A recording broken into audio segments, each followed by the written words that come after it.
Now then, where was I?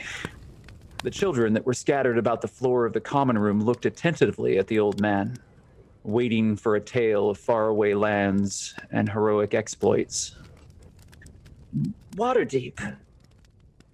You were at Waterdeep. I suppose we were at the beginning then. The underdark, the grove, the sea, the palace, they all converged right there. Harold, have you ever seen so many different kinds of people in such a big place? How hard could it be to find somebody that knows where Tailwind is? You're a miracle, boy. I shake my head and quietly to myself say, there's no such thing as miracles. I'll tell you what. I'll give you a running start. I'll count to 30. 1, 2. 30, and then I'm gonna run at him and attack him. Fair's fair. You told me your history. I was born on that boat. Huh? That ship that your friend is dissecting. I absolutely hate how chipper you always are. And it'd be a good look on you, though. If it's a riddle, I want to solve it. If it's a lock, I want to open it. How do I make this quick? I'm a holy woman, and I'm looking for things that were taken from me and my people. They could not begin to fathom the situation that they found themselves in.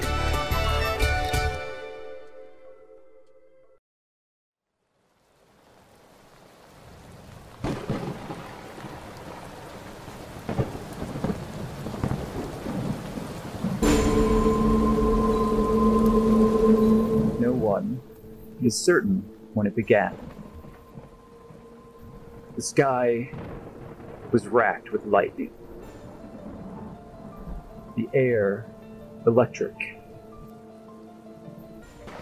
The man standing in the circle that has been intricately woven like a spider web across the stone is haggard, exhausted, bending and breaking the very fabric of reality.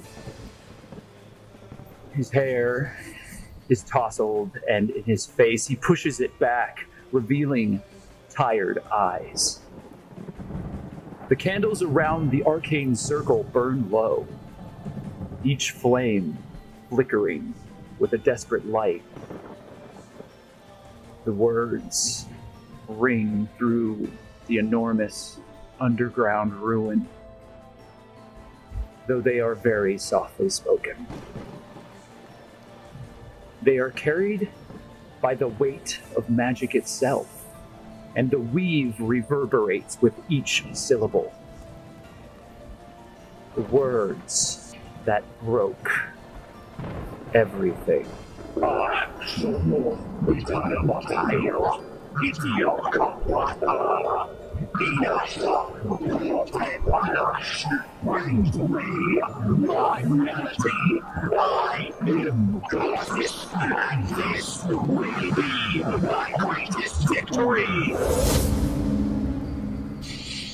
The weave shuddered. The air was still. And in a moment, the greatest mage that ever lived upon Abir Torel realized that he had made his greatest mistake.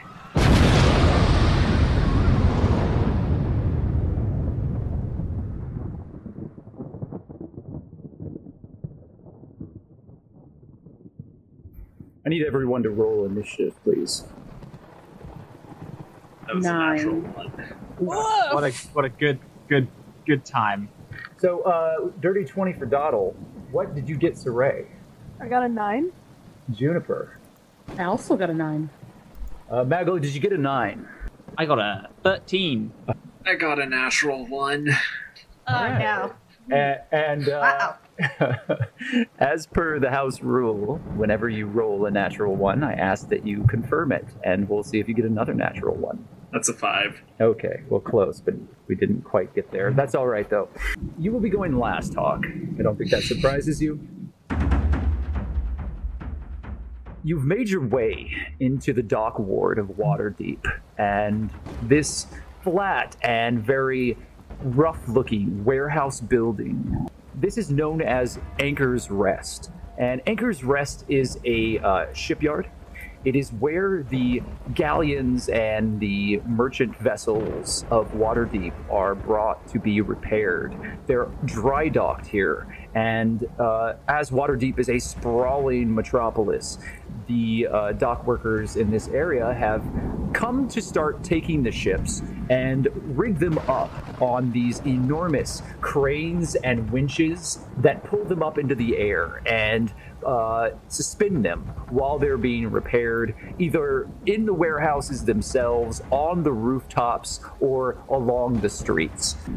You were on a missive given to you from Rihanna Bellevue, the High Scribe for the Magister of the Southern Ward. Rihanna Bellevue felt that this had something to do with some of the woes that your party has experienced, and tasked Maglo and Hawke with the investigation to confirm the findings, as the City Watch has proven itself to be somewhat unreliable. Maglo, Hawke, and Juniper entered into the front of the building. Siraye and Doddle, however, had creeped up to the rooftop of this flat building with an enormous ship known as the Sirens Call that had been held on the top, only to see into the warehouse itself, which is open air to facilitate the repair of the ship. Hawke, Maglo, and Juniper, it seems that a group from the Grasping Eye has appeared. They have confronted you, and a number of crossbow bolts have been fired. Their intentions have been made clear, and the conversation has concluded. Doddle, as the rain pours down on the roof of the Anchor's Rest building, you are standing on the Siren's Call, and the ship creaks and moans softly as it hangs from these enormous ropes, tethered in place by a number of very rickety-looking wooden walkways that have been hastily constructed around it. And you can see down into this building. There are a number of figures creeping about in the shadows, and you see 4 individuals holding crossbows. Off within the building, you hear Maglo shouting. Hey, Lynn, that had nothing to do with us. It's just us here, right? No reason to resort to violence. And Doddle, then there's the sound of crossbows firing. Right. It's your funeral, bud. What is the password?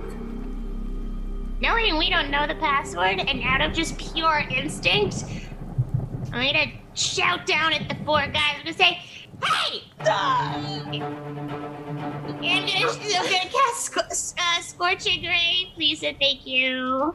That's just the 3 closest to me, I suppose. You can go ahead and roll the strike, Doddle. Okay. Can I say that, I just, whisper Elvish into my hands like this, and then blow, and it comes out like... You absolutely may say that. I can spirit it away. The fire shoots from your fingertips and jolts out in these sparks as the fire builds upon itself and rolls down into your enemies below. The rain around you sizzles and crackles from the fire. Go ahead and roll damage. For all 3? For 2 of them.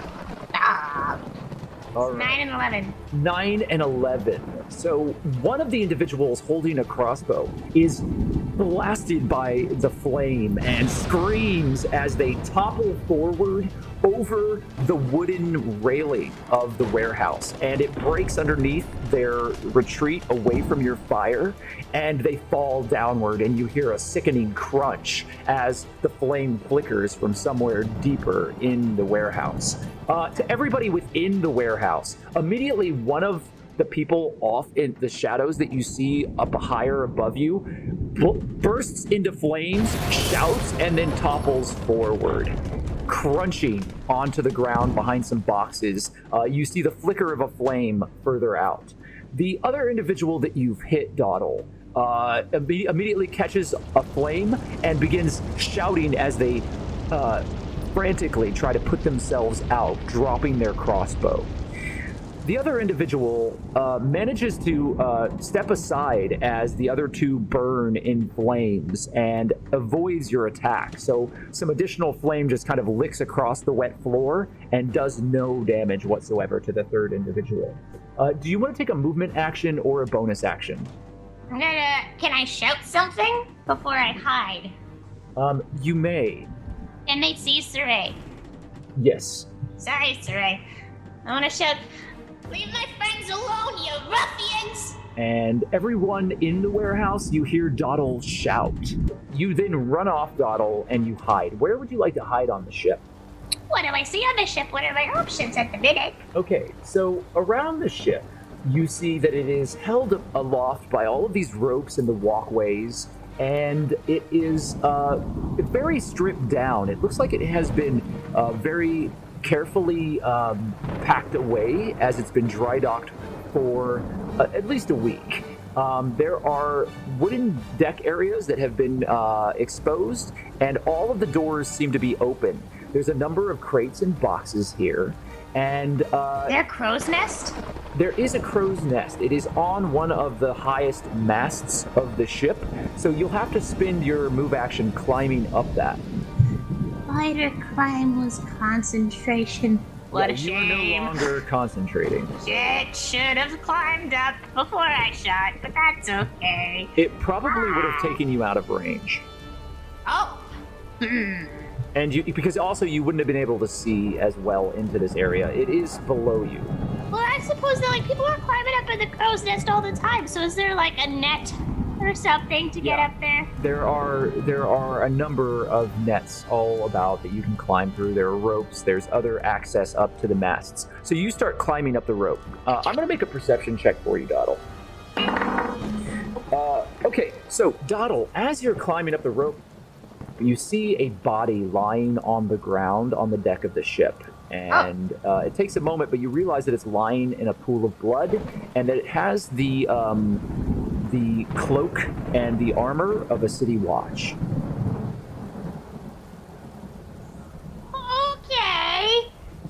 I'm just gonna keep. I can't shout anything else because I already shouted, right? Yeah, that's it. Siraye's got this covered. She knows what she's doing. I'm gonna let her do her thing and hopefully try her and buy some time and save her friends. Everything's fine.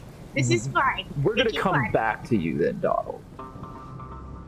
Juniper, there's flickering torchlight here and a few very weak lanterns that are burning within this space.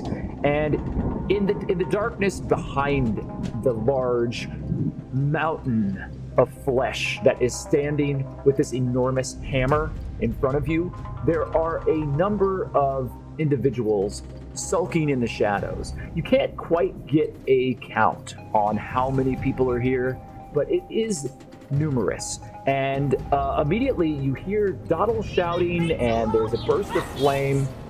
What are you doing, Juniper? And I was just shocked by this guy. There are those dudes hiding in the. All right, how irate is Big Dude right now? He is standing, looking just backwards ever so slightly as that crash happens behind him, and then turns back to all of you, glowering. His face is a mask of rage and just aggression. You do not think that you can negotiate with him. Well, she's gonna cast Sacred Flame on the big guy.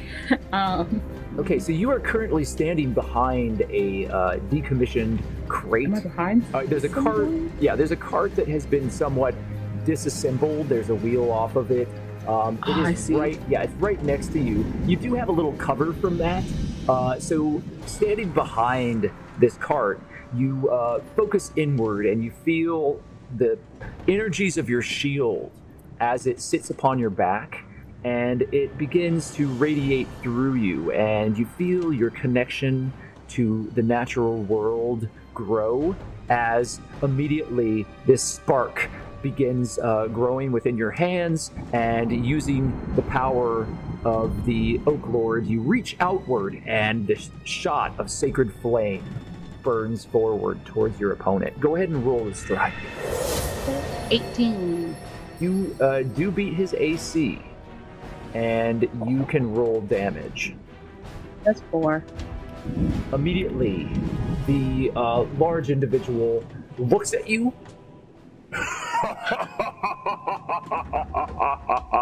Is that the best you've got? Do you want to take a move action or a bonus action, Juniper? Oh my god. Okay, Maglo's right next to me. Maglo is right next to you. Hawke is on the other side of Maglo, and Busby is with an alarm flipping out in front of you, like flying. The small brass songbird is flittering around. Yeah. Busby, get back here. Yeah, June's gonna like hide a little bit more behind that crate because at this point she's like trying to figure out a strategy. Okay, so you're gonna hide. Yeah. Yeah. You. I don't think you have the bonus action hide. It would take a full action, but you do kind of like move yourself a little further back. You still have cover from that cart if there are any more projectiles that are fired towards you. All right, so that is the end of Juniper's action. Maglo, just to give you a little context, Busby is flying in front of you, and the small brass construct that you've built, the alterations that you've made to Busby's original form, seems to have given Busby more maneuverability, as Busby's sort of hovering right now, flying in place, and there is a red blinking on all of Busby's gems. And it's very clear that Busby is giving you not only an alert as to the danger, but it's trying to communicate to you in another way. Can I assess in what way they're trying to communicate? Right. If you want to spend your action studying the reaction of Busby, you can do so.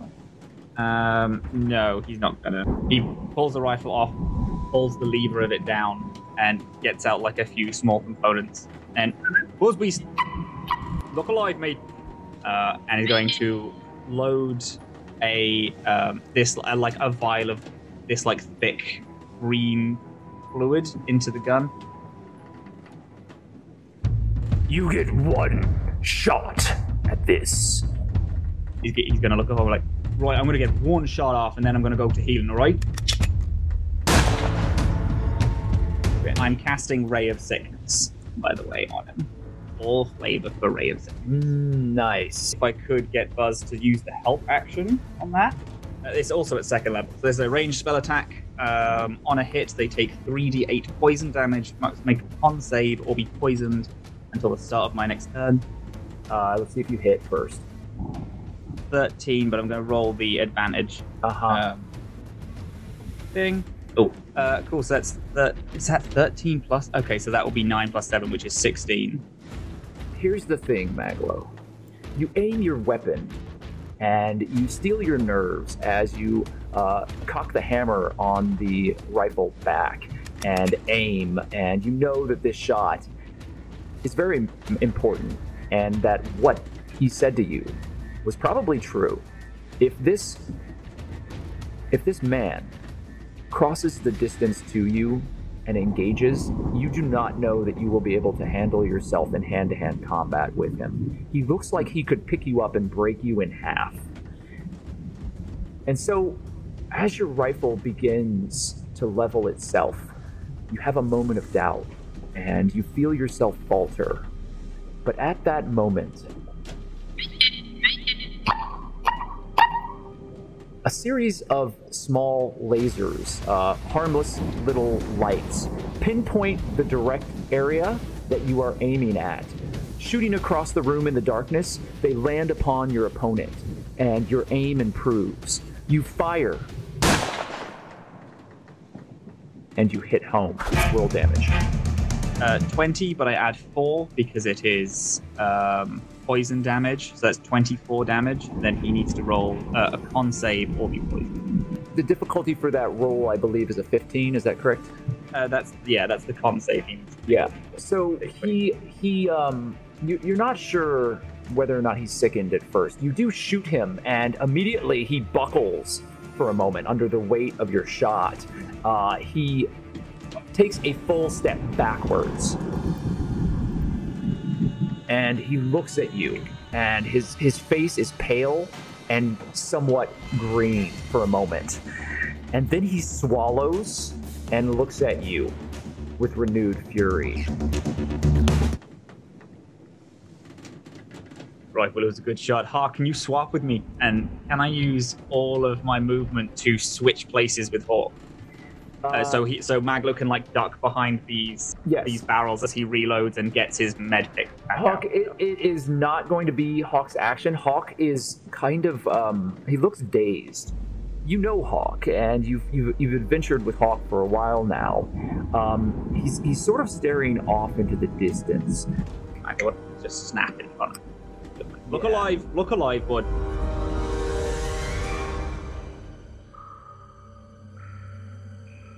Hawke, the darkness around you and the dripping water from the rain outside has found points within the roof that are weakened and holes that have been ripped through this old ragged building, and water is beginning to seep in, and there are a number of puddles that have formed on the ground, and there is a smell of fresh earth here.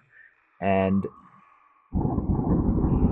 it takes you back to the Underdark for a moment.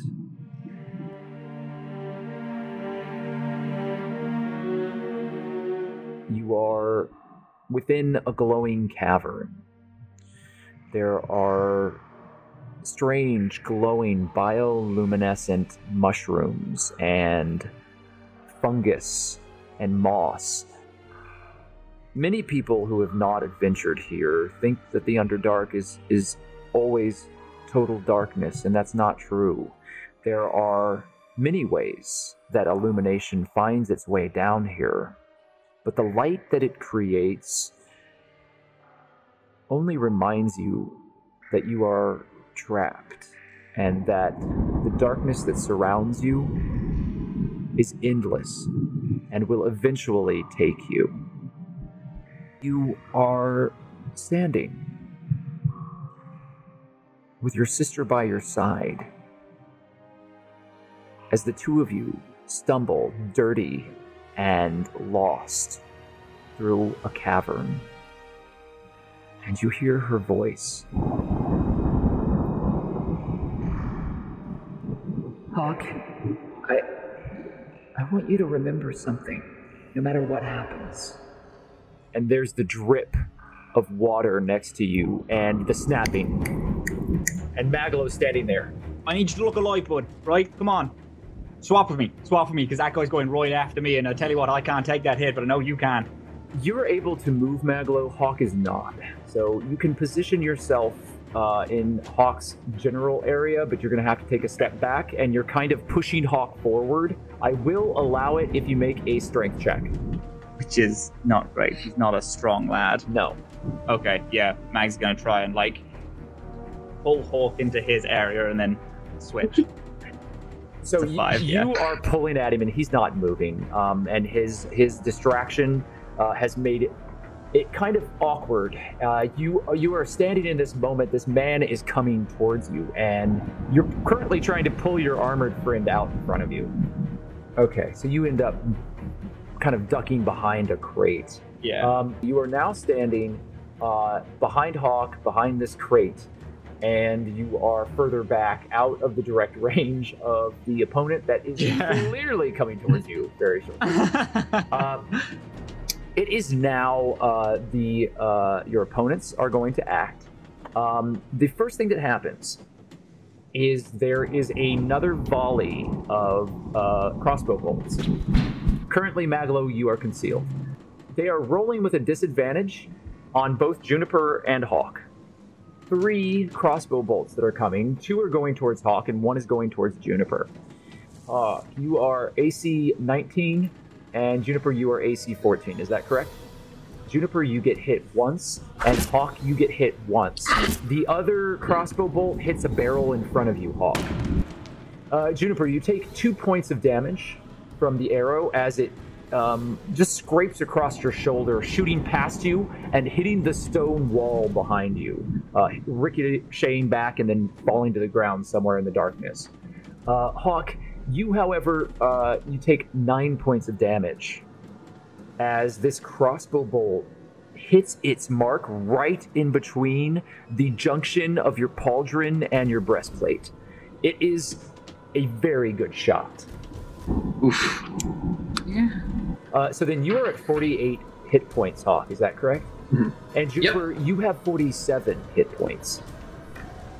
So those are the crossbow bolts. Now, the other individuals in the room, some of them are staying back because they are waiting to see what happens, but there are a number of these thugs that rush forward. Primary amongst them is this large, beefy man, lumbering, massive muscle and flesh, flab and sweat. You can smell him now. And his bald head is glimmering off the torchlight in the back of the warehouse. And he's looking back and forth, and you smell this rank, sour stench as he picks this enormous hammer up and swings it at both of you. He swings first at you, Juniper, and he strikes. And he hits you for 6 points of damage. And he swings backward and almost hits you, Hawke. And immediately you snap out of it. The daze is gone. And you dodge as he strikes the barrel behind you, and it explodes outward.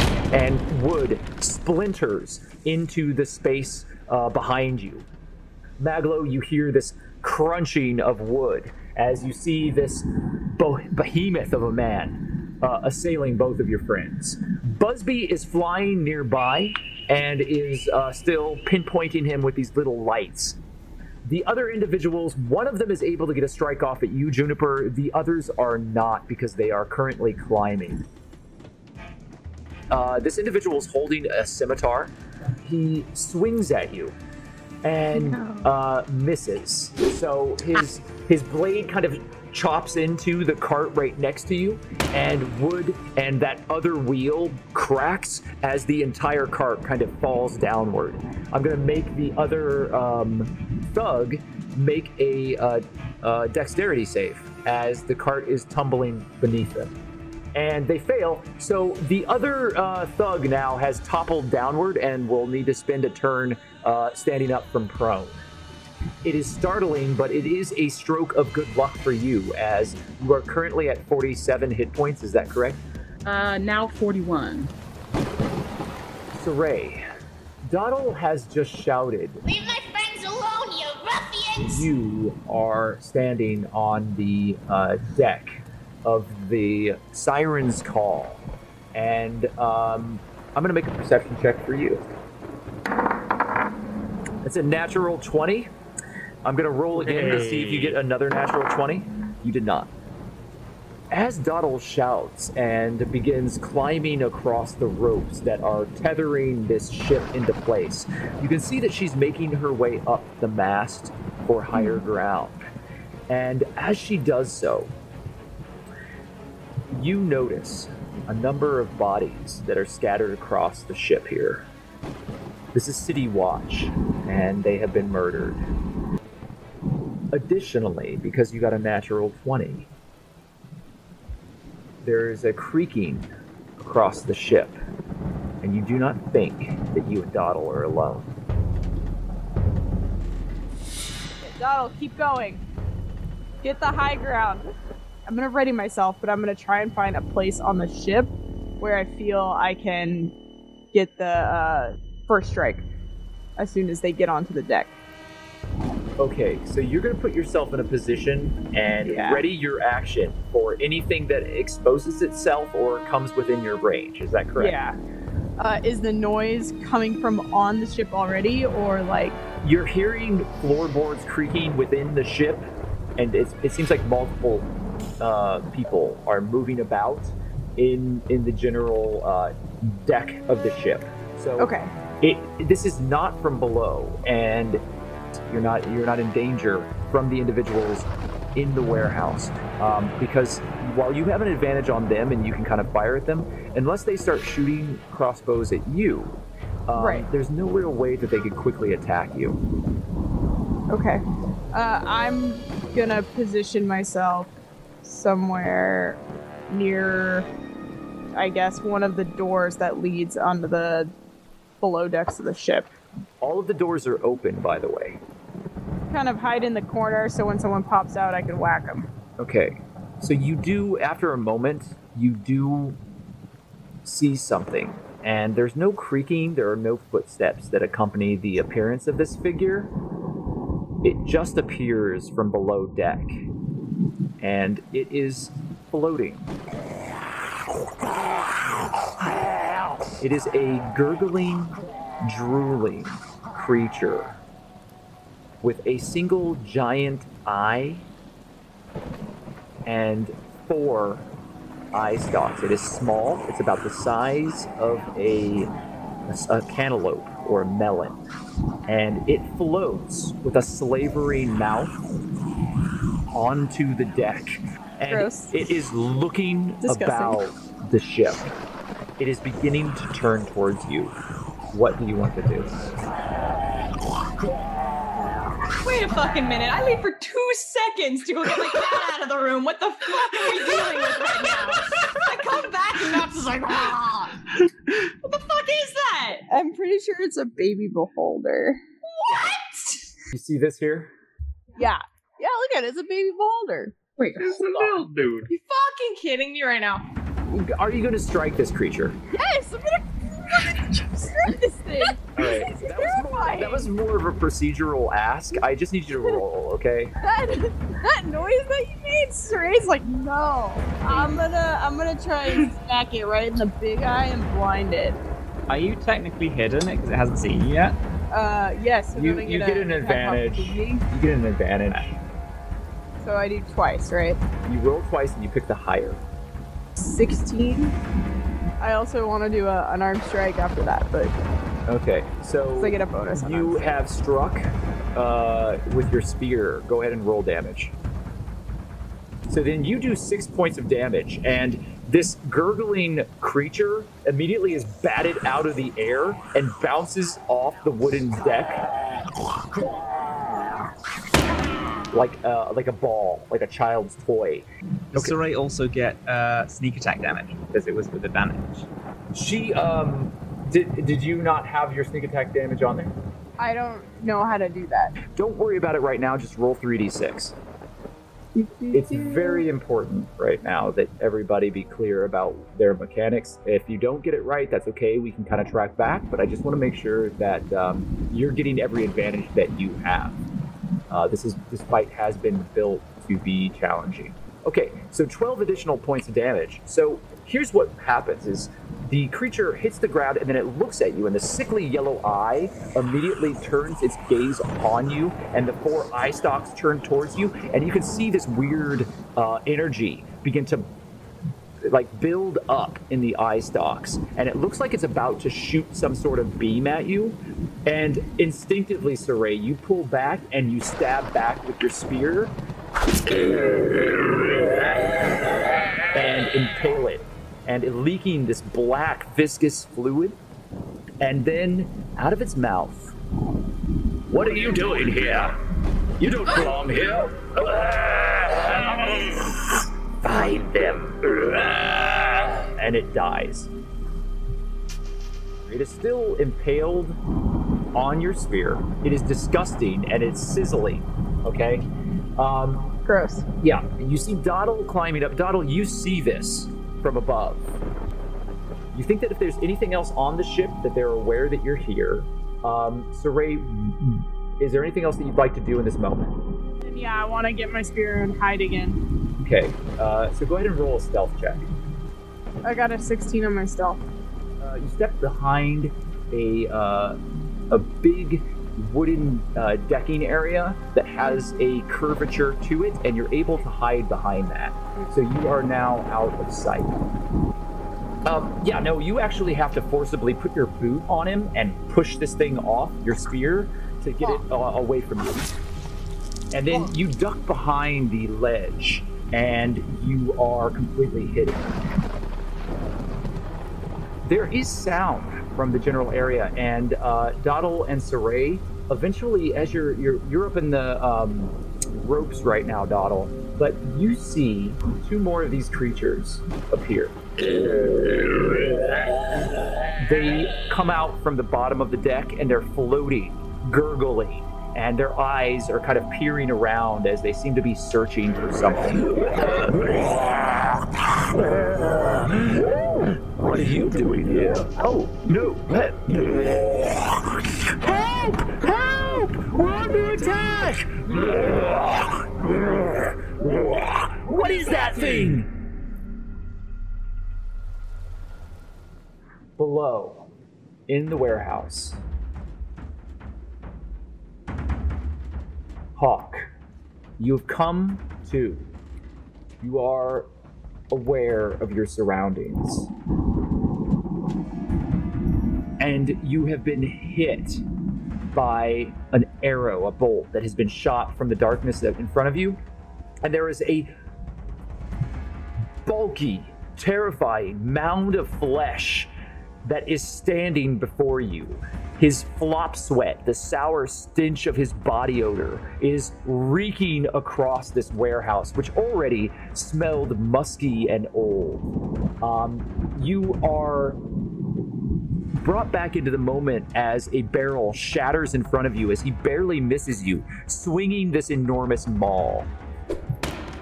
Maglo is behind you, and you heard... What do you want to do? Hawke, after snapping out of it, almost reflexively whispers his sister's name, and as a bonus action, activates his Oath of Vengeance. So for his Vow of Anonymity, as a bonus action, I can choose a creature within 10 feet and gain advantage on attack rolls against it for a minute. Okay. So I'm using that on the big dude. When he does that, his green flame blade kind of turns from green to like the same color of purple that appears whenever he summons like his Eldritch Blast. Okay. And he is going to attack him. So there's a cold chill that runs through your body as the sword in your hand, your arcane weapon, it immediately erupts in this strange, dark, shadowy purple flame. The space is illuminated, and you can see that this man is covered in a network of scars. He has been in battles upon battles. There is not a single part of his body that doesn't look like it has either a slash or a stab or like a chunk that had been taken out of it, arrow pockmarks. He has seen a great deal in his life. And as you stand there before him, his eyes narrow. I'm going to allow you to make an intimidation check. Well, damn. So that's a 22. He is, he pauses for a moment. And you haven't frightened him, but he sees you as an opponent that is worth taking special consideration of. And you think that you have drawn all of his focus as he turns himself slightly towards you. I am going to attack him with my weapon. Okay. And that's with advantage, so that's a 22. Yeah, so you have hit him. Go ahead and roll your damage. Oh, your damage is there. It's 13. Right? Yeah, that's the base damage for the hit. And then there's I'm gonna Divine Smite him. Okay. You're stacking it all in there. I am trying to get this guy down as soon as possible. It's So a very viable strategy. Yeah, so there's the 1d8 of fire damage from his green flame blade. Okay. So, that's an additional 1 damage to him. So 14. And then that actually also splashes out into 1d8 plus 5 to one target next to him. So you want to go with this guy right here. So go ahead and roll that. So that's 4 plus 5, so that's 9 damage to him. Okay, I'll narratively describe all this once you're done, but give me everything. And then the last one is 3d8 radiant damage on top of it. So that's 15. I was so worried about this, but I'm starting to worry for the villains. In this game. 12 plus 15. I need to do math. Okay, yeah, no, you did 15 plus 1, that's 14, so you did 29 points of damage. Is that correct? Yes. So, and 4 points of damage to the guy behind him. Yeah. Hawke, you step out of it. the moment freezes around you as you become very determined and you say, Amara. You step into the range of this thug, this mountain of a man, and the flaming purple shadows of your blade illuminate the entire area around you. And he has changed his expression, and he seems to be moving into a defensive position, recognizing you as a genuine threat. You step forward, and your blade, blazing with this arcane energy, strikes downward as there is the sound of ravens echoing somewhere in the far distance. And you slash into him, and his blood begins erupting from his body as the flame burns, and there is this sizzling stench of flesh as his right arm hits the ground in front of you. Yes. The hammer with it. He stumbles backward, crashing into the cart behind him, falling backwards, screaming as he reaches for the stump on his shoulder. His enormous form rolls backwards, and I'm actually going to make these other two thugs make acrobatics checks to get the F out of the way. Oh. So one of them does. The other one was prone and rolled with disadvantage and is crushed under his weight as he falls down So fucking good. on him. The flame that from the strike has passed through where this bulking man was standing and strikes the other gang member behind him. And he's patting off flames as he pulls back away from you. Making another intimidation check with advantage. Holy shit. Dude. I did not mean to go this hard, but I went this hard. So that's a 25. Yeah, so he breaks, and that gang member, you can see, is trying to get away from you as quickly as possible. The others are not happy. Well, there's only one other that's active now, is not happy about his positioning, but is standing firm. That's the end of the round. We're going to go back up to the top, and Phenomenal. Doddle, you are in the network of ropes and netting that currently hold the Siren's Call into place in dry dock. You're looking down and you see these strange creatures floating across the top of the ship. First and foremost, I want to get into that crow's nest. This thing. Okay, so that will be more or less the remainder of your action to climb up there. Go ahead and make an acrobatics check just to be sure that you make it up there without a problem. Well, now I'm reconsidering. Can I hear anything else from, like, inside the ship? Well, actually,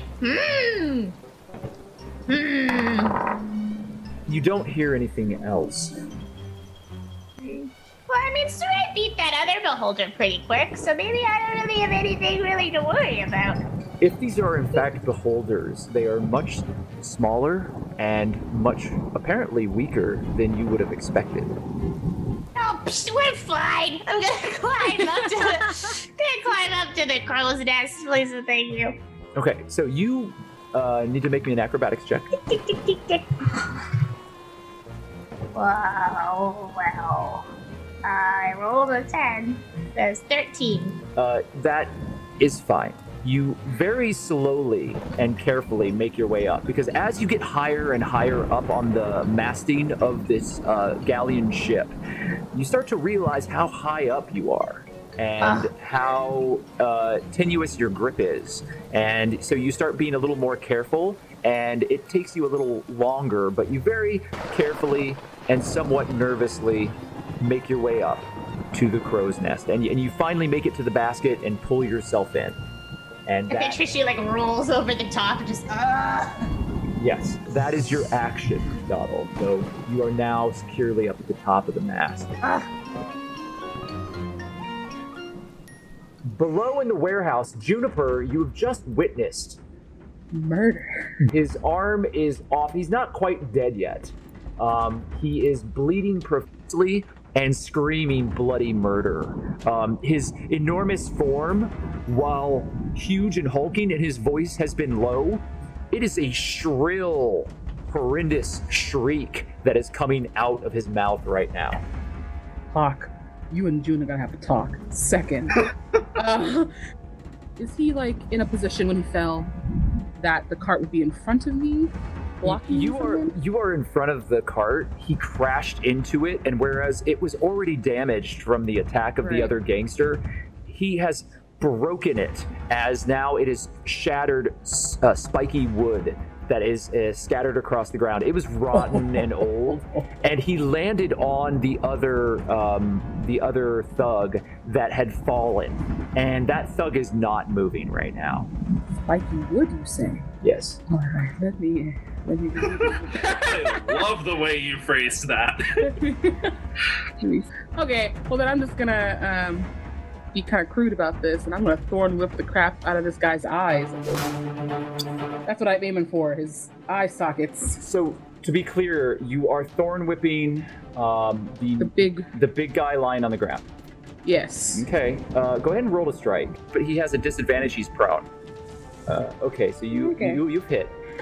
You do strike him as he's lying on the ground. He's already in a death saving moment. So effectively what you do is your hand reaches outward and spikes and vines shoot out from it and pierce into his face and into his eyes. Stabbing into his eye sockets, there's a gush of blood as he screams and dies horribly under your hand. Oh, chef's kiss. That's beautiful. It's the triple punch. Each one of us. Did I mention she's a holy woman? You cut his arm off? That's perfect. Now I can gouge his eyes out. It's called teamwork. Oh, June, right in front of my salad? We're on a mission from the gods. Oh, God.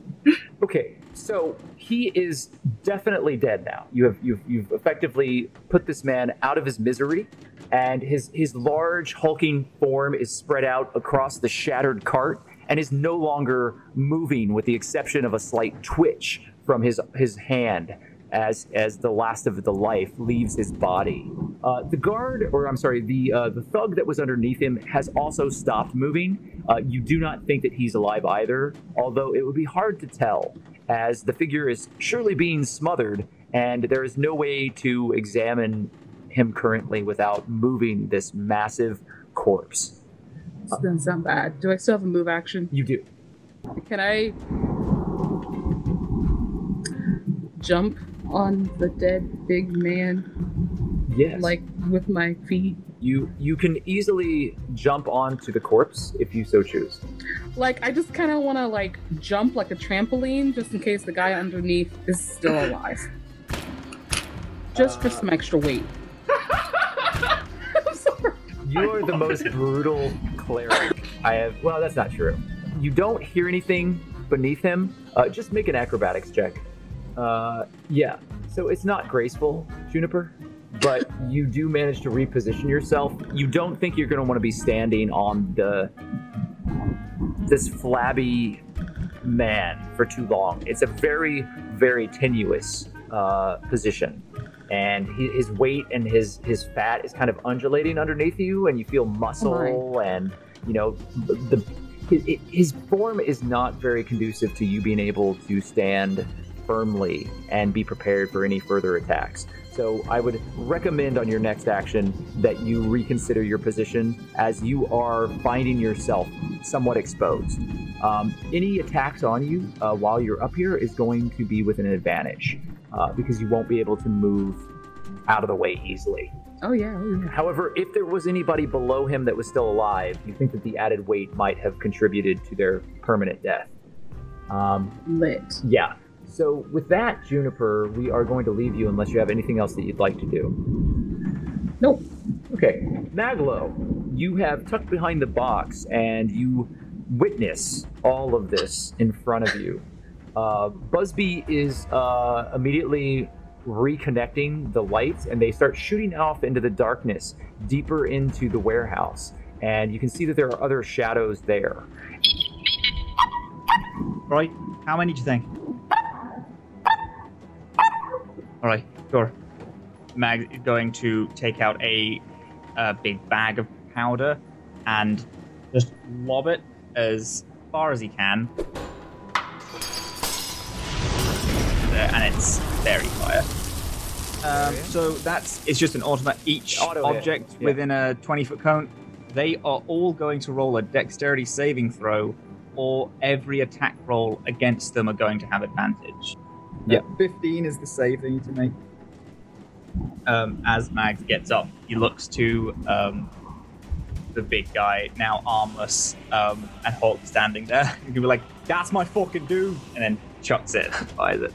So as the powder and the pouch flies across the warehouse, it lands on the far side and it explodes outwardly. And there's immediately a burst of magical energy that issues throughout the entire space.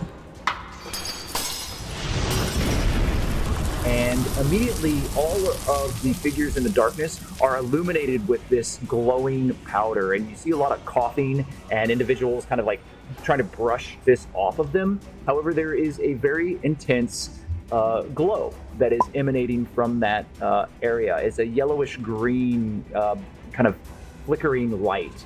And you can see now that there are clearly 5 individuals in the darkness there. However, having used this this powder multiple times in the past, Maglo, you know that it doesn't always work, that there is a possibility that other individuals were able to avoid it before the spores kind of like scattered outward and attached themselves to the other individuals. How well lit is it? Because each one of them do shed dim light in a 10-foot radius. Yeah, so it's lighting a good amount of light, but you're seeing a lot of barrels and boxes and crates back there, so it's hard to get a good gauge on exactly who's back there. The amount of light is fairly weak, but you can clearly see all of them now. Anyone need healing? I think I'm good. Hawke is not saying anything and just glowering at the people we're fighting. Well, big man is here. I'll get you in a minute, Book. And he's gonna chuck his rifle behind his shoulder. Okay, so you shoulder your rifle and you prepare to make your next move. Are you going to stay in the position you're at? He is. Can I get Buzz to give someone else the help action? Did you spend a bonus action? I haven't yet. Okay, so I'll allow that to be your bonus action to give him a simple command. Buzz, can you give Hawke a hand? I think it's 3 sizes. Oh my god, Buzz, you're so big now. So I think you're a giant eagle and you all fly to Also, you still have the sound. Voice mod thing is still on, and it's very good. And Buffy turns into a giant eagle and flies corridor.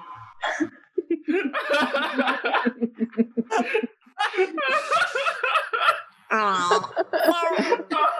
Wait, Nox, please change your fucking sound. I did. I hit the button. Okay. That is the end of your turn, Maglo.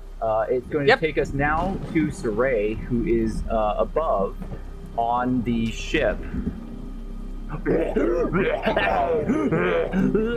Who are you?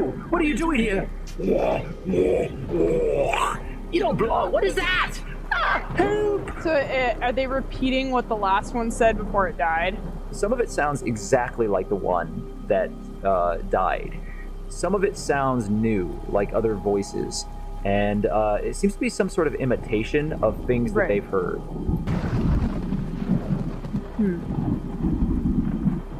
Okay, is one of them near me?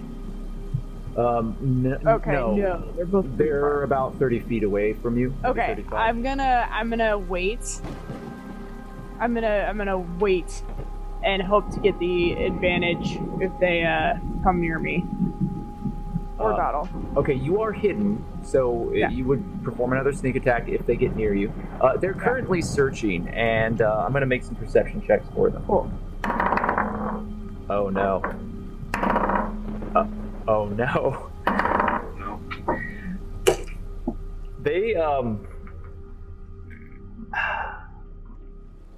They rolled 2 20s. I swear, I can't lie about these things. Okay, so they see me. The explosion things where it's like, if they hit a 20, then they could get another 20? Or I always do that for the opponents, and it depends on how I end up integrating it, but that's what just happened. So one of these creatures on its perception check rolled a natural 20, and then rolled another natural 20. Oh no. So that means that something amazing is going to happen for them. For them. So, come at me, bro. These 2 creatures are floating around. Their eyes begin pushing around. What are you doing here? Help! And then they stop very quietly. And they begin creeping backwards, away. And they go back below deck. Okay, question. The words that are coming out of their mouth, does it sound like a guard or like someone who has a dialect similar to like someone who lives in Waterdeep? It is a Waterdavian accent. Okay. And there were multiple of them. Fuck! Okay, I'm gonna go follow them. Imitating no less than 5 different people there. There were different voices in all of them. Are there 5 bodies? As a matter of fact, there are 5 bodies. Yeah, of course. I'm gonna follow them. Okay. Burn it down. So you begin following them below deck. Do you walk through the door that they entered, or do you go through the door behind you? I'm gonna go through the door that they entered, but I'm gonna be very, very, very careful. Oh, well, in that case, make me a stealth roll. So careful that it will totally beat that nat 20. Do you want to do anything? Do you want to do anything to make this work for you better? I don't know how. No. Okay, so go ahead. I do know how. I'm not going to do that. Okay, go ahead and roll your stealth. Oh, that was so close. That was a nat 20. Was it a nat 20? Yes. Okay. Oh my God. So you have rolled a natural. So I get to roll again. 20. Roll again. If you get 2, it will completely negate this somehow. Oh my God. No. Damn, that was so close. Okay. You still critically succeeded at this. So I'm going to allow you to stealthily and carefully follow them below deck. Now, you are hidden in the shadows, and you're moving very quietly. You're not making a sound. Not a single board creaks underneath your boots as you press against the old and weathered deck of the ship. You get to the staircase that leads down below deck, and it is dark down there. Your elven eyes begin adjusting, and even though it's overcast and raining out here, the darkness below seems even deeper. And your eyes begin adjusting as you take the first couple of steps below deck. And it is very quiet, and your feet, without making a sound, step over one another in utter perfection as you follow all of your training and move like the wind, not making a single noise. And as you get below deck, we'll come back to you. I'm gonna die. It's okay. It is now our opponent's turn below in the warehouse. The individuals on the upper level have just been struck by one of Maglo's alchemical concoctions, which is a mixture of fungus and other spores and things like that. And all of this magical fairy fire has spread out across them. And they are glowing with this strange yellow-green luminescence that is allowing all of you to see their forms much more clearly, and it casts a light there. And you can see the raindrops from outside coming in from the open air, and you know that the backside of this warehouse, with the boxes and the barrels and everything that have been stacked up here, there are 2 ladders that lead up into this loft. One of the figures has fallen and died below from what you assume to be one of Doddle's flame strikes. However, the other individuals, while burned, have managed to gather themselves and their weapons and are now aiming desperately at Hawke, who has just proven himself to be an enormous danger to all of them. All 3 shots are coming towards Hawke. I'm not cheering for them, but they could do something that is more impressive than this. To further build into the legend that you are quickly becoming, Hawke, 3 crossbow bolts pierce through the darkness of the warehouse and bounce off of your armor. All 3 of them hitting the ground harmlessly in front of you, barely even scuffing your plate mail. You feel the reverberation of the strikes, but they just hit the wrong spot in your armor. And you are standing there with the crossbow bolts at your feet. These 2 men spend the rest of their action scrambling up the ladders. In the back, you can see some movement, but you're not sure what's occurring. Even though it's lit, like I said before, there are a lot of boxes and barrels and other things that are obscuring your view. There is, however, a woman with a sword, and she looks at you, levels her longsword to you. I challenge you. Stand and fight. Yes, please. Thank you. That is the end of their turn. Hawke, what would you like to do?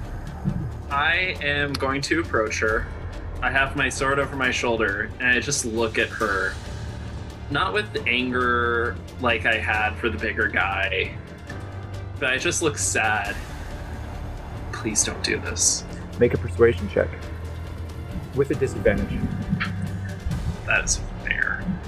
So yeah, that's a 9. You say this to her, and you can see that she also is badly scarred. She has a scar running across her neck. She has a couple of teeth missing. She's led a hard life, and she kind of like smiles, and you can see like this acceptance of the situation.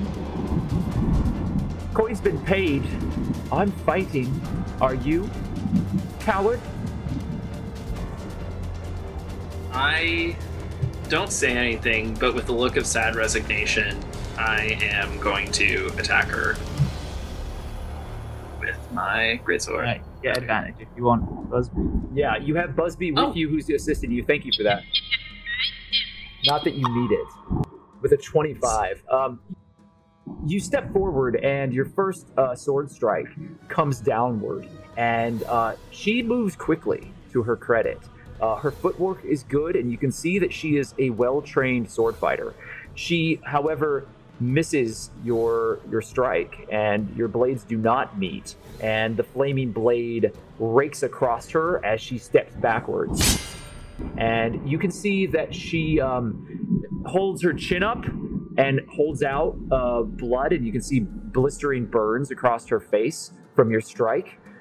And then you can see her eyes narrow, and she steps forward. Is there anything else that you want to do? Can I make that attack a Divine Smite as well? Yes, add your Divine Smite. So that's 15.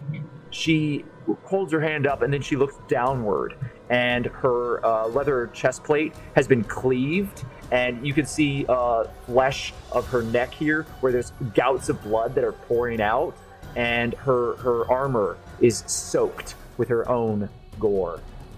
She stops for a minute, and she grits her teeth. You could tell that she reconsidered the situation, but she steps forward and continues to fight. I like her. That's the end of the round. We're going back up to the top. Doddle, you're in the crow's nest. The slavering creatures have retreated back down below deck. And Siraye, you saw her very carefully creep downward. And in fact, you almost lost sight of Siraye immediately. And then a moment later, she disappears into the shadows. Siraye, it took me so long to climb up here. Oh god, okay. Can I see the people attacking our friends in the building? You cannot. You have a wonderful vantage point for anything on the ship or on the scaffoldings around the ship, but you have lost sight of the interior of the warehouse where most of that combat seems to be occurring. You can see... too far ahead. Yeah, you can see the open loft area, and there's a glow coming from it, and there's this magical fire. So you do see some individuals down below that are lit by some strange, sparkly, luminescent magic. I'm gonna go ahead and assume that Maximilian's Earthen Grasp is not strong enough to carry an entire ship, because that was my dream. No. Yeah, that's what I thought. You have ways to maybe deal with moving a ship if that's what you decide to do, but this is not it.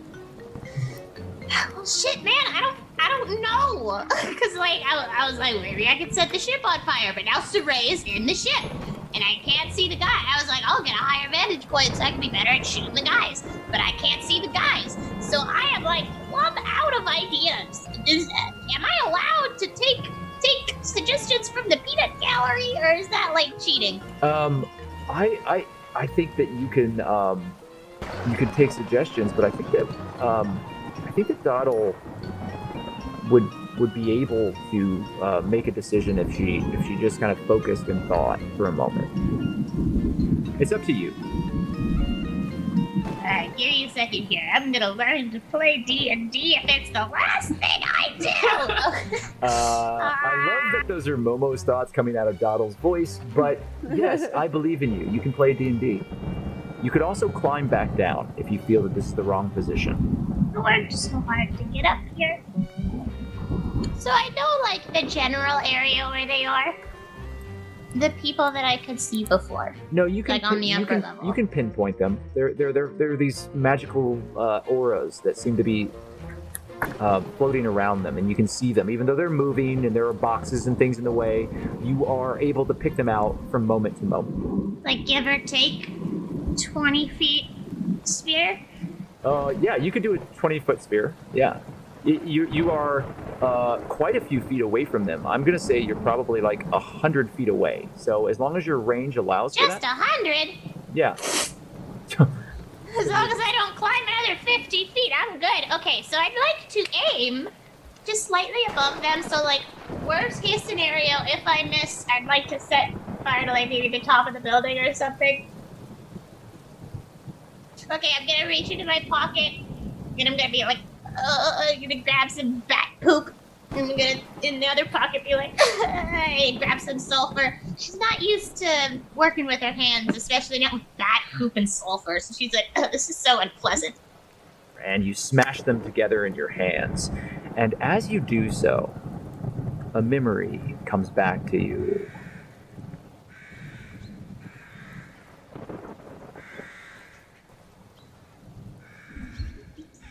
You remember being lost in the woods,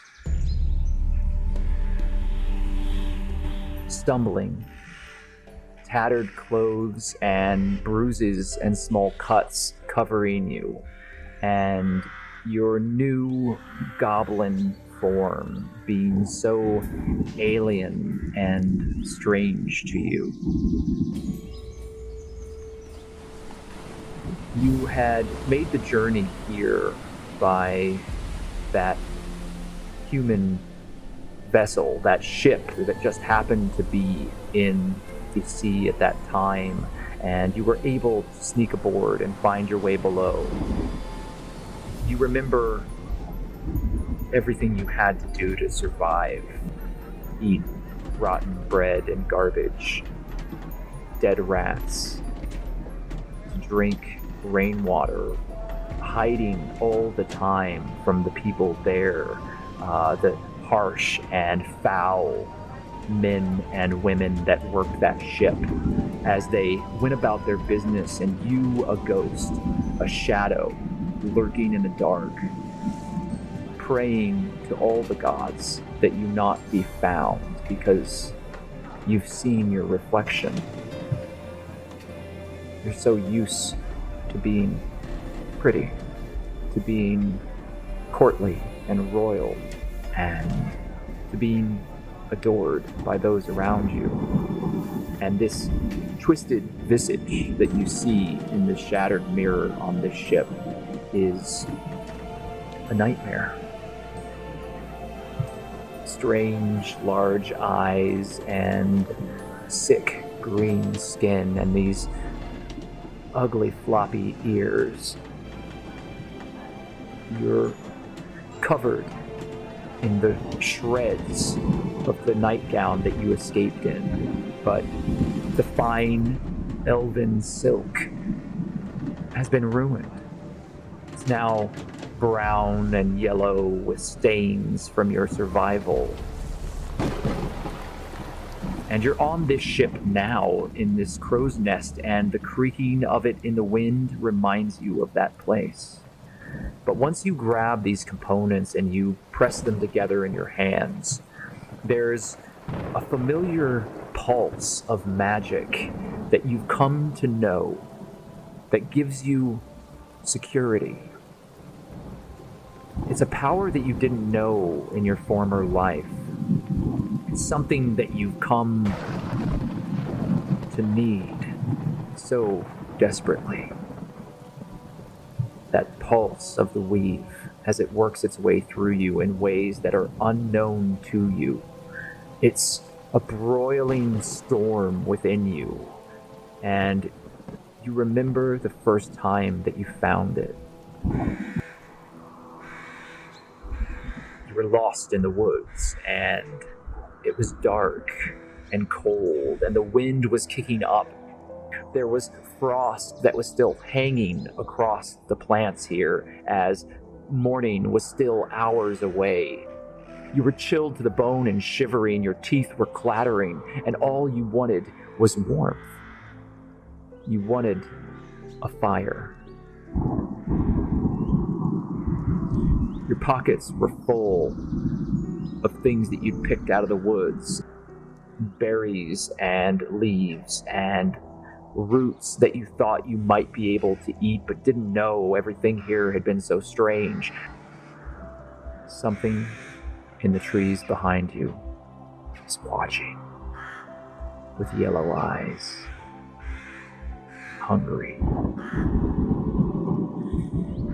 The growling of your stomach is lost to you now as you wish for fire, for warmth, and the security that it would bring. The small black rock and the fresh smear of guano you've picked out of the woods. Somehow you know what they do.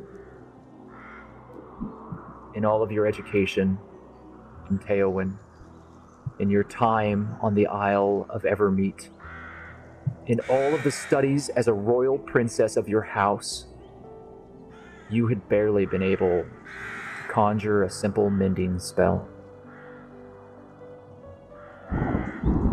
Now, the weave flows through you like a torrent, and you feel the magic and the energy pulsing inside of you.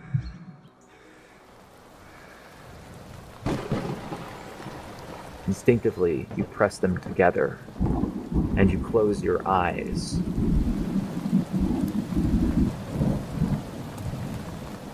Almost like it's flint and tinder, I'm gonna go like...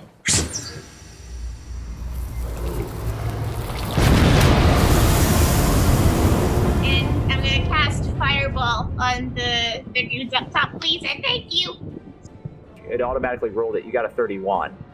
Shit, did I hit my friends? No. And I can tell you now that 2 of them did save. So they're going to take half damage, which is still considerable since that's 31 points of damage, Doddle. There's an explosion that rocks the entire warehouse as the... Is it too late to do? Wait, is it too late to do Fury of the Small? No. That's 7 extra damage, please. So you've done 38 points of damage, and you've added Fury of the Small to your fireball attack.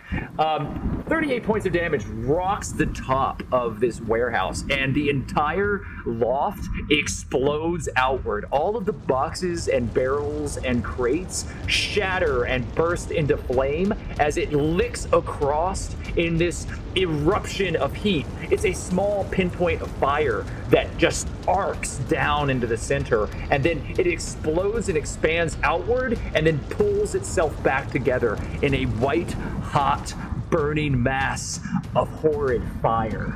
And the screams that are heard within the radius of this blast echo throughout the night and overcome the thunder and the rain and the horrid sense of emptiness that follows in the silence after.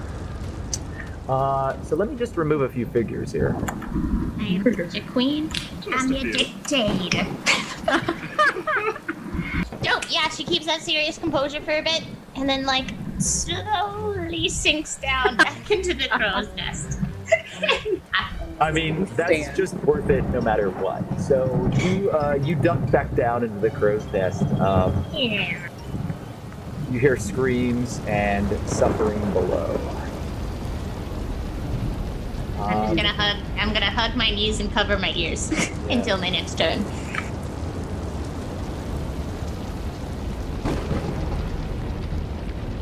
The individuals who are climbing up the ladder to escape Hawke, they have been knocked off their ladders as they were trying to run up onto this loft, which just exploded outward. There is no escape. There is no immediate signs of life remaining on that loft, and in fact, the entire thing is creaking and looks like it's going to cave in on itself as the entire building begins to burn. The whole building, eh? We said we were going to look for evidence. I got a tidal wave coming up. Don't you worry. Just buy me some time. All right, Juniper, you're standing on a dead man. And there is a very determined-looking mercenary woman who has nearly been cleaved in half by Hawke's first attack. What would you like to do? Okay. Did you already remove those other guys, or are there still some left, like what I see on the map? There are 2 of the thugs that were trying to escape back up to the loft that just were knocked off. They are lying prone on the ground with smoke billowing off of their backs where they were singed. Boy, this battle started out and I was worried for a moment, but now... We committed murder! Right, like these poor like people. They were probably like, I'm just trying to pay for rent, and then they have wives at home. I mean, to be fair, none of the people that have died seem like good people. Turns out this was a side hustle. The big guy was actually the cook at an orphanage. I mean, I'm sure they all felt very good when they all pulled out their swords, and then 30 seconds later, they're all dead. Yeah. God said, rain down. It's not my choice, it's my god's. It's my god's.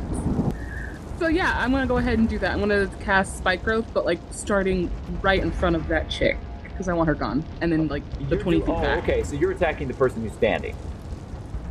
Oh yeah, and it's 20 feet, so if those other guys are within those 20 feet... So show me your 20-foot area though, because obviously you don't want yourself or Hawke in it, right?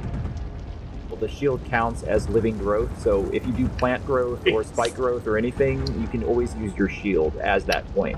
Mm-hmm. Okay, so I'm going to allow that, and then it hits her, and then this guy. It doesn't get this one, but you're going to get her for sure, and you're going to get him. The ground erupts in this thorny growth in that area. And you can see that the mercenary, she looks down and she recognizes that this is a problem. And she looks to Hawke and says, "Can't fight your own battles." With the Juniper's turn completed, it is now Maglo's. Maglo, what would you like to do? When the explosion happens, Maglo full on, woo!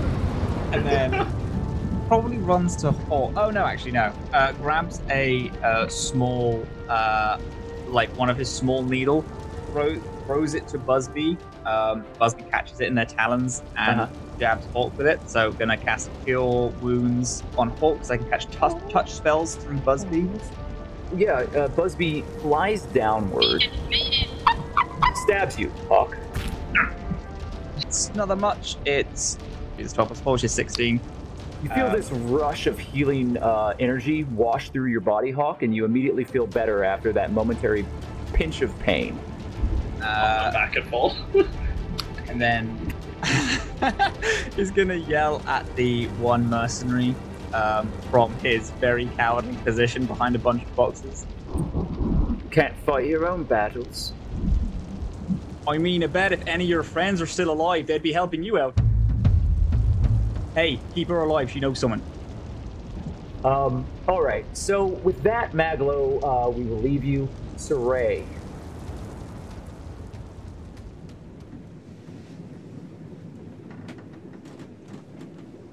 The darkness below deck is oppressive, and the rain is picking slowly these little droplets that drip down through the cracks in the boards of the deck and form puddles here below.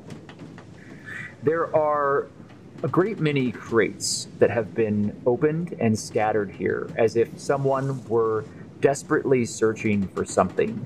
There is straw that has been tossed about, and all of it is fairly new and fresh. The entire hold of the Siren's Call has been ransacked, and not in an organized fashion. Your foot, although silent, steps upon a piece of parchment, and it has upon it the official sigil of the City Watch of Waterdeep. Below, in all the writing, just in a cursory glance, you notice that this is some sort of inventory, and there are parchment pages much like it all around the ship. I'm going to make a perception check for you, and it's very important. Is there anything that you would like to do? What do I have that can help me? I don't think I can do anything. You rolled a 24. It wasn't a natural 20, it was a 16, but it was still very good. It's too quiet. There's no sound whatsoever. There are no rats here. And you've never been on a ship like this that didn't have rats. There's nothing down here that you can hear. And you know that that's wrong. You think that there's a magical spell that is affecting this place. The hair on your neck is standing up on end, and you sort of feel that magical energy in the air, and it's an assumption, but one that you think is correct. To make it quiet, or to make it like... Make an Arcana check. Hey! You got an 18. Okay, well, hey, cool.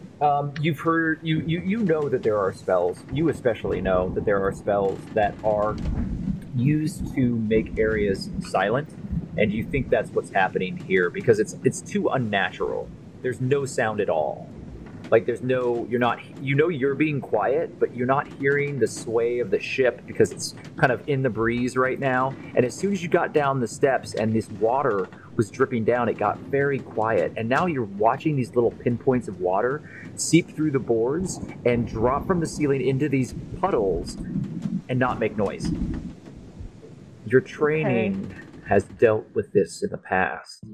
You have been put into situations where your senses were dulled intentionally, magically and physically, and then you were forced to execute obstacle courses and trials that would test your durability, your dedication, and your connection to the powers of the beyond. You have been placed in situations like this before, and the echoes of your past ring out as you stand beneath this deck. What are you doing? I'm gonna think about that. Think about it real hard. Are you holding your action? Yeah. All right, I'll come back to you at the end of the round as you stand there, waiting, silently hidden in the shadows.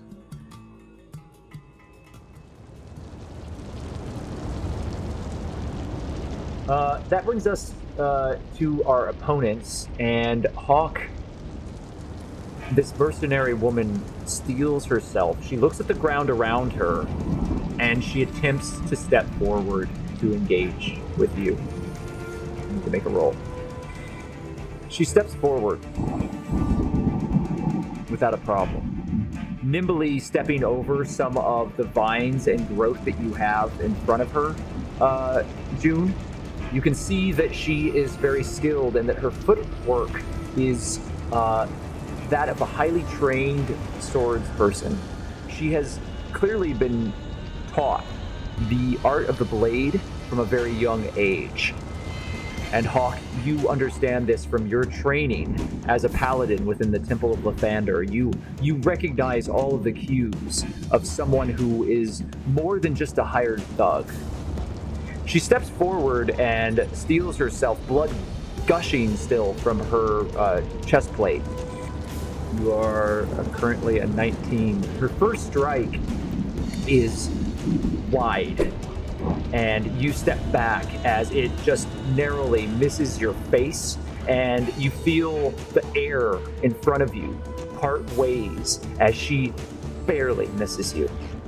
Her second strike, though, seems to be where she was putting all of her weight. You realize that the first strike was a distraction as she leans forward on her sword and gains purchase.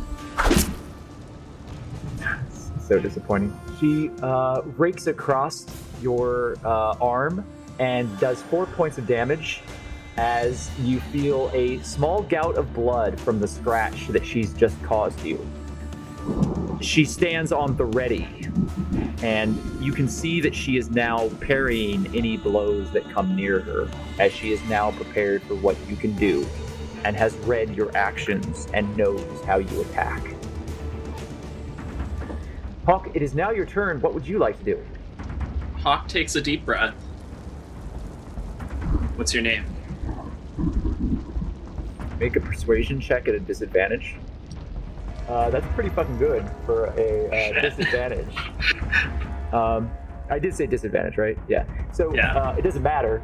You still got a 21. Damn, you charismatic bastard. So she looks at you for a moment. Alyssa. Good. I'll make sure to say your name in my purse tonight when I commend your spirit. And I am going to hit her as hard as he can, which is, of course, a normal hit, but... Okay. Are you putting any juice on this? He's definitely... Well, he still has the green flame blade. Yeah. But I think if it hits, I'm going to Divine Smite it. So that's... Wait, is this at advantage or because I have Busby? You still have... you didn't... Actually, did you still have Busby performing the aid? Because I think he used Busby last round. He did. So I don't have that. Yeah, you don't have the aid. Busby acts on their own turn and can provide help every round. Oh, it can. It can. Okay, so then we will allow you to have an advantage for the aid that Busby's giving you as these colored lights kind of wash across her form as she stands before you. You see Busby flitting in front of you, and these little tiny pinpoints kind of spark into being around her so that you know where to hit. All right, so that's a 19. 19 beats her AC. You can go ahead and roll damage. Awesome. So that's a 12 slashing plus my green flame blade. Mm-hmm. So that is just added 1. And so, because of that, I'm just going to Divine Smite it on top of that. 12 damage plus your Divine Smite. Which is 2d8. Mm-hmm. So 12 plus 13. So you do... Oh, this was a bad strike for you. This is a bad round, and you did 25 points of damage. So, yeah, you wreck her as you swing forward, and your flaming blade strikes her again, and now there's a cut across her chest. You've just placed an X across her chest plate as you've mirrored the other strike that you performed. And blood continues to gout, and she looks down and holds up the blood and stumbles for a moment and continues to stand, facing you. Just fall down. And Hawke actually says that.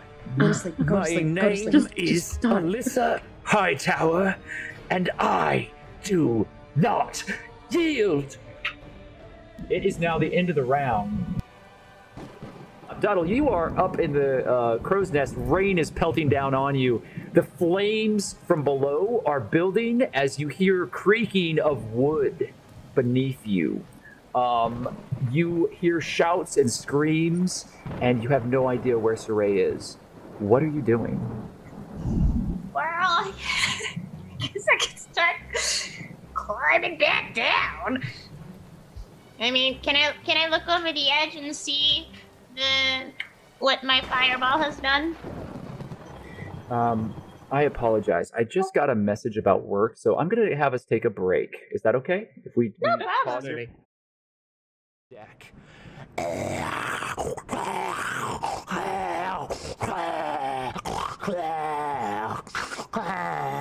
And Gross. it is looking Disgusting. about the ship.